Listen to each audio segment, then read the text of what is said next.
माशरती बिगाड़ से इत्मीनान कलब तक नहबुदू व नसल्ली अला रसूल करीम। अम्मा बाद, मेरे अजीज भाइयों और बहनों, आज हम जिस मादी दौर में जा रहे हैं वहाँ हर चीज़ वाफर मिकदार में मौजूद है।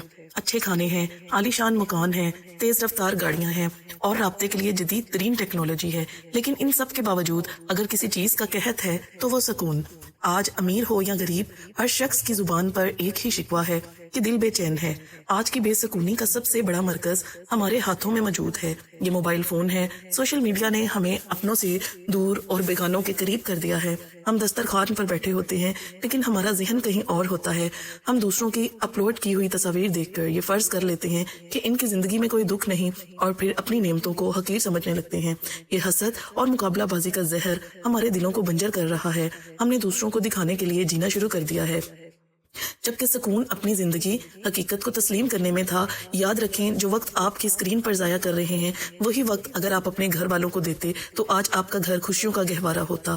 हमारे घर जो कभी सुकून की छांव हुआ करते थे आज वो मैदान जंग बने हुए हैं। इनकी सबसे बड़ी वजह अना है। सास और बहू का रिश्ता। सास को चाहिए वो बहू को एक नौकरानी या बाहर से आई हुई अजनबी समझने की बजाय इसे अपनी बेटी का मुकाम दे, इसकी छोटी छोटी गलतियों को इस तरह नजरअंदाज करे जैसे वो अपनी बेटी की करती है।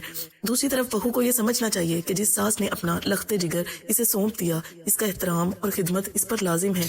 घर तब टूटता है जब हर कोई सिर्फ अपने हक की बात करता है, दूसरे के फराइज भूल जाता है।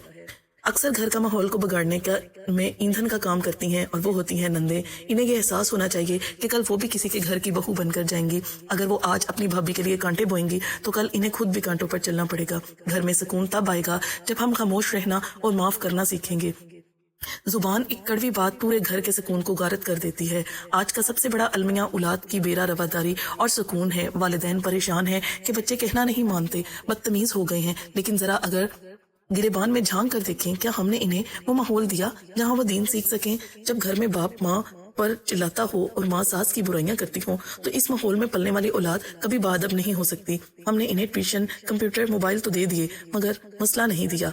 हम इन्हें दुनिया कमाने की दौड़ में तो डाल दिया मगर आखिरत की फिक्र से महरूम रखा। याद रखें, जब तक औलाद के दिल में अल्लाह का खौफ नहीं होगा वो ना आपकी वफादार होगी और ना ही खुद पर पुरसुकून रह सकेगी।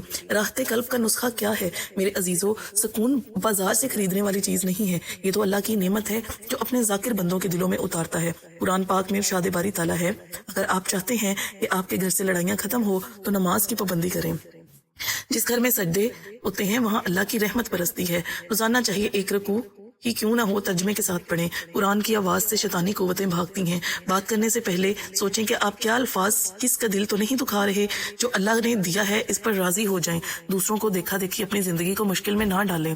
दुनिया की ये जिंदगी चंद रोज है, यहाँ न दौलत काम आएगी न शोहरत। अगर कुछ काम आएगा तो वो अल्लाह की याद और इसके बंदों के साथ किया गया हुस्ने सलूक है। अपने घरों को प्यार, मोहब्बत और दरगुजर से आबाद करें। जब हम एक दूसरे के ऐब छुपाना शुरू कर देंगे तो अल्लाह हमारे घरों के ऐबों पर पर्दा डालकर हमें हकीकी सुकून अता फरमाएगा। अल्लाह ताला हमें अपनी इस्लाह करने की तौफीक अता फरमाए और हमारे घरों को अमन का गहवारा बना दे। आमीन सुमा आमीन। अस्सलामु अलैकुम व रहमतुल्लाहि व बरकातुहू।